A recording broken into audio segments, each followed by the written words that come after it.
ನೆರೆದಿರುವಂತಹ ಸಮಸ್ತ ಪತ್ರಕರ್ತರಿಗೂ ನಮಸ್ಕಾರಗಳು. ಮೊದಲಿಗೆ ಶ್ರೀಯುತ ಸ್ಮಿತೇಶ್ ಎಸ್ ಬಾರಿ ಅವರು ಹೇಳಿದ ಹಾಗೆ ನಮ್ಮ ಈ ಕನ್ನಡ ಚಲನಚಿತ್ರಕ್ಕೆ ಮತ್ತೊಂದು ಹೊಸ ಚಿತ್ರ ಅರ್ಪಣೆ ಮಾಡಬೇಕೆನ್ನುವಂಥ ಒಂದು ಮಹಾ ಹಂಬಲದೊಂದಿಗೆ ನಾವು ನಮ್ಮ ಇಡೀ ತಂಡವನ್ನು ಕಟ್ಕೊಂಡು ಬೆಂಗಳೂರಿಗೆ ಬಂದಿದ್ದೇವೆ.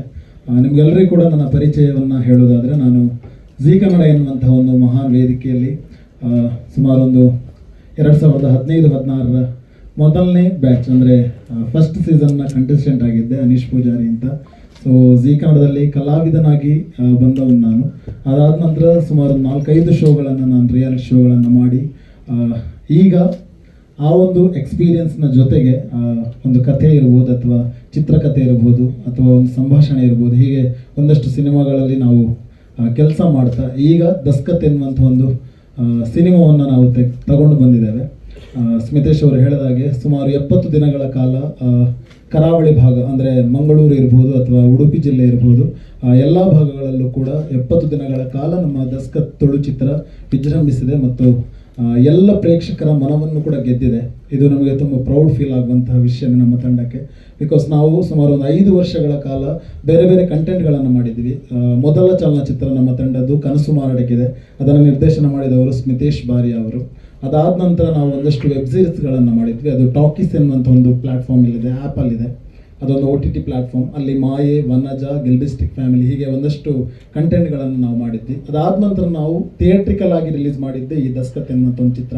ಸೊ ಈಗ ಈ ಚಿತ್ರ ತುಳುನಾಡು ಅಂದರೆ ಕರಾವಳಿ ಭಾಗದಲ್ಲಿ ವಿಜೃಂಭಿಸಿದೆ. ಅದಾದ ನಂತರ ದುಬೈ ಇರ್ಬೋದು, ಮಸ್ಕತ್ ಇರ್ಬೋದು, ಕೆನಡಾ, ನೈಜೀರಿಯಾ, ಕೀನ್ಯಾ, ಹೀಗೆ ಹಲವಾರು ದೇಶಗಳಲ್ಲೂ ಕೂಡ ಪ್ರದರ್ಶನವನ್ನು ಕಂಡಿದೆ. ನಮಗೊಂದು ಖುಷಿ ಏನು ಅಂತಂದರೆ, ನಾವು ಸಿನಿಮಾ ರಿಲೀಸ್ ಆಗೋದಕ್ಕಿಂತ ಮುಂಚೆ ಸಿನಿಮಾದ ಬಗ್ಗೆ ಅತಿ ಹೆಚ್ಚು ನಿಮಗೆ ಹೇಳೋದಕ್ಕೆ ಸಾಧ್ಯವಾಗ್ತಿರ್ಲಿಲ್ಲ. ಬಟ್ ಈಗ ರಿಲೀಸ್ ಆಗಿದೆ ಮತ್ತು ಒಂದಷ್ಟು ಜನ ಪ್ರೇಕ್ಷಕರು ಈ ಸಿನಿಮಾನ ನೋಡಿದ್ದಾರೆ.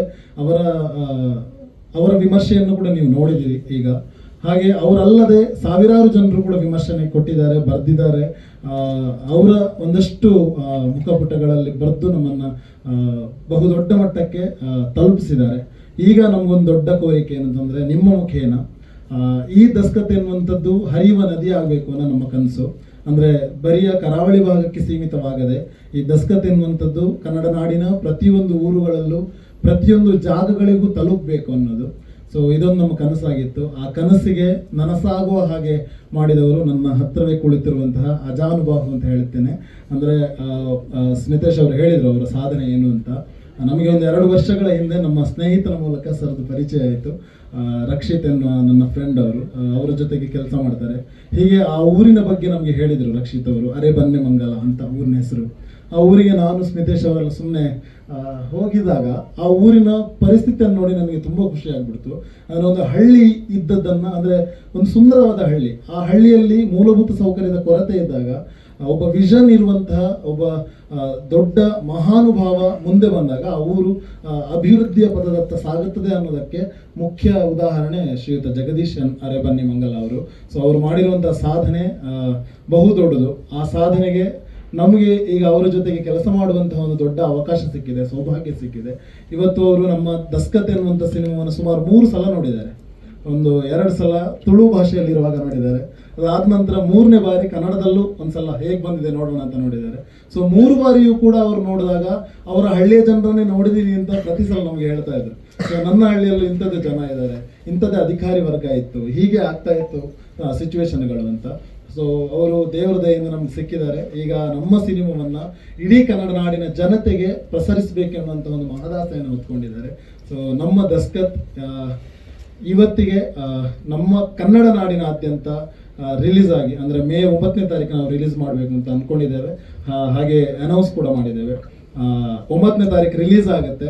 ಬರೀ ರಿಲೀಸ್ ಆಗೋದು ಮಾತ್ರ ಅಲ್ಲ, ಇಡೀ ಕನ್ನಡ ನಾಡಿನಾದ್ಯಂತ ದಸ್ಕತ್ ಪಸರಿಸಬೇಕು. ಈಗಾಗಲೇ ನಿಮ್ಗೆ ಗೊತ್ತಿರುತ್ತೆ, ದಸ್ಕತ್ ಅಂದರೆ ಸಿಗ್ನೇಚರ್, ಅಂದರೆ ಸಹಿ ಅಂತ ಅರ್ಥ. ಸೊ ನಮ್ಮ ಮಂಗಳೂರು ಭಾಗದಲ್ಲಿ ಅತಿ ಹೆಚ್ಚಾಗಿ ಆ ಪದವನ್ನು ಬಳಕೆ ಮಾಡ್ತಾರೆ.